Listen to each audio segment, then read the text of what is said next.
Hey guys, Color My Jeep here. Thanks for watching my YouTube channel. Today I want to show you the process of putting a door back on after removal. I took the doors off to go to the Myrtle Beach Jeep Jam yesterday.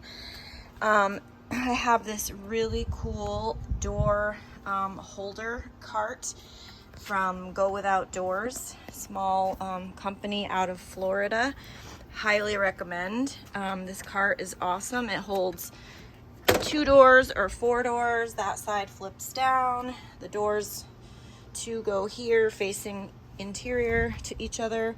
Same on this side. It rolls. It has locks. So I was easily able to keep it convenient to the Jeep so that I don't have to carry the doors very far. It's really great if you are someone trying to take the doors on and off yourself and you don't have help.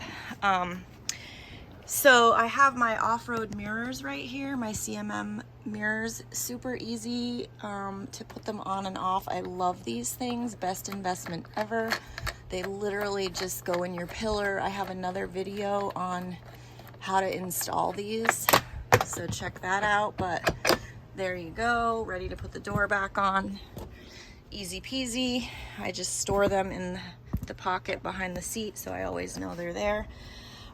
So when I first took my doors off, I took the hinges out completely, like the bolts from the bottom. I never use those. The only secure I have is the center bolt right here, and I have never had a problem anywhere with my doors, you know, being not secure or opening or closing improperly.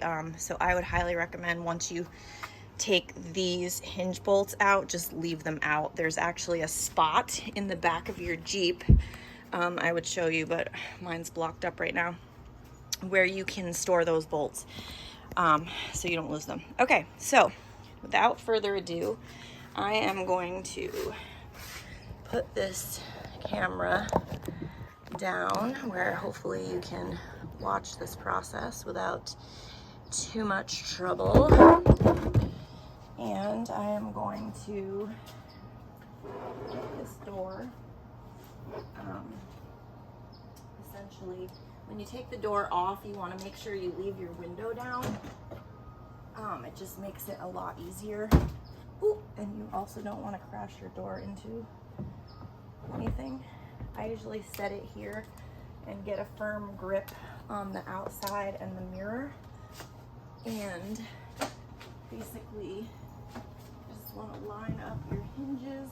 The top hinge is longer than the bottom, so you want to line that one up first if possible, and then just drop it in like so. Easy peasy. And then you basically secure this area with the bolt, which is right here. And this tool should have come in your Jeep. Comes in a little pouch like that. If not, I mean, you can get them on Amazon, because I might have lost mine a time or two. So you just put your bolt in like that. Hopefully you can see me. Let's see if I can move this camera over here maybe.